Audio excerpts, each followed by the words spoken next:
तो भाइयों राम राम, नमस्ते। सदा वत्सले मातृभूमि। सभी को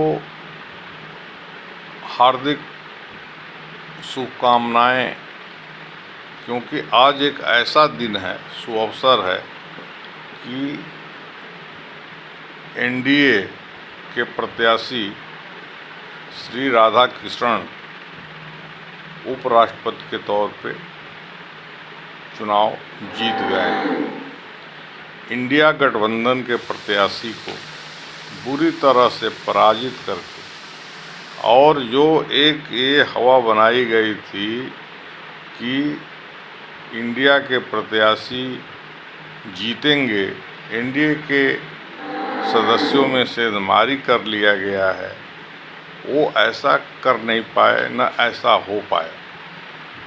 सबको मालूम था कि श्रीमान राधा कृष्णन जी ही भारत के उपराष्ट्रपति बनने जा रहे हैं, लेकिन जो अपने एक देश का ऐसा ग्रुप है जो भारत की तरक्की को देखना नहीं चाहता है, भारत में हो रहे सकारात्मक कार्य के प्रति उसकी नज़रिया नकारात्मक है, अपने पड़ोस के देश में जो घटनाएं घट रही हैं उसके आधार पे यहाँ के बारे में सोच लेना कि यहाँ भी कुछ वैसा ही होने जा रहा है, और वर्तमान सरकार के प्रति लोगों के अंदर गुस्सा आएगा और वर्तमान सरकार और मोदी सरकार को उखाड़ कर फेंकेगी, और इस तरह से हमारा जो है हमें गद्दी मिल जाएगी। ये भारत में संभव नहीं होने वाला है, क्योंकि भारत का नेतृत्व इतना सुदृढ़ है, इतना मजबूत है, और भारतीय जनमानस के अनुरूप सरकार चल रही है।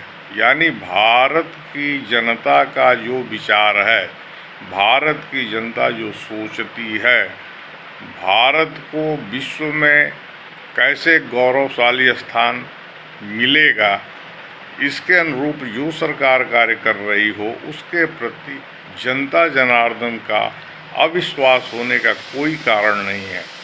तो जो हमारे शुभेच्छु लोग समझते हैं कि पड़ोस में बांग्लादेश में ऐसा हो गया, तख्ता पलट हो गया, श्रीलंका में तख्ता पलट हो गया, नेपाल में हो गया, तो ऐसा यहाँ कुछ होने वाला नहीं है। और नेपाल में तो चाइना समर्थित ओली साहब की सरकार थी। ओली साहब कभी भी भारत के शुभेच्छु नहीं रहे। जो अपना नेपाल एक हिंदू राष्ट्र था, और भारत की जनता के प्रति उसके आध्यात्मिक, सामाजिक, राजनैतिक, भौगोलिक, धार्मिक एक न जाने प्राचीन काल से एक संबंध बने चले आ रहे हैं, वो अपने ही भारत भूमि का एक अंग के तौर पे उसको देखा जाता है। हमारा हिंदू भाई कभी भी नेपाल को अपने से पृथक होकर नहीं देखता है। वहाँ की संवेदनाओं से, वहाँ की भावनाओं से, वहाँ के अपने राजनीतिक सरोकार से जोड़े रखता है। जब भी हमारे यहाँ कोई शुभ कार्य होता है, पशुपति बाबा के प्रति लोगों का अथाह धार्मिक श्रद्धा है, विश्वास है, और प्रत्येक साल लाखों करोड़ों की संख्या में श्रद्धालु यहाँ से वहाँ आते जाते रहते हैं। माँ जानकी का वहाँ पे गृह स्थान है, जहाँ से माँ जानकी अयोध्या जी आई थी। तो ऐसे पावन पवित्र धरती के प्रति भारतीयों और भारतीय जनता जनार्दन का जो लगाव है, वो कभी भी उससे अपने आप को पृथक नहीं होने देगा। और यही भावनाओं का उद्गार जो ओली सरकार, एक वामपंथी सरकार थी, जो चीन के हाथों अपने आप को गिरवी रख दी थी, भारत से अपने आप को दूरी बना लिया था, ऐसे सरकार को अगर वहाँ की जनता उखाड़ के फेंक दी है, तो ये अपने भारतीयता के हिसाब से भारतीय जनता जनार्दन के दृष्टिकोण से देखा जाए तो ये बहुत ही महत्वपूर्ण और उत्साह भरा एक कदम है और इसका स्वागत होना चाहिए, क्योंकि कोई भी अत्याचारी सरकार को, वामपंथी सरकार क्या है, एक अत्याचारी सरकार है, ऐसी सरकार को एक मिनट भी कहीं नहीं रहना चाहिए। भारत में भी जहाँ वामपंथी सरकार चल रही है, मैं तो वहाँ की जनता जनार्दन से आग्रह करता हूँ कि वो उसको उखाड़ के फेंक दे। उसको भी रहने का अधिकार नहीं है, क्योंकि वामपंथी सरकार अधिनायकवादी सरकार होती है। वो जैसा सोचती है वैसा ही लागू करने का प्रयास करती है, लेकिन हमारी जनता जनार्दन जो चिर पुरातन नित्य नूतन के सिद्धांत पे चलती है, चिर पुरातन से ही अपने यहाँ गणराज्य रहे हैं, अपने यहाँ लोकतंत्र रहा है, अपने यहाँ कभी भी अधिनायकवाद को प्रश्रय नहीं दिया गया।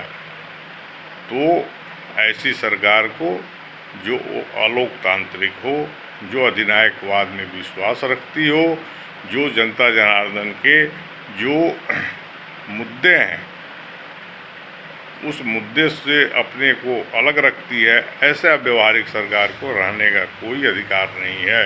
और नेपाल की जनता ने जो निर्णय लिया बहुत ही उचित निर्णय लिया है, और भारत में भी जहाँ जहाँ वामपंथी सरकार है उनको नहीं रहना चाहिए। कांग्रेस की दुर्गति का कारण यही है कि ये जो वामी कांगी का एक गठजोड़ बना है। पहले कांग्रेस राष्ट्रवादियों की विचारधारा के साथ थी, लेकिन जैसे वामी कांगी के हाथ में गई, इसका मटिया मेट हो गया, इसका विनाश और नाश होना निश्चित है।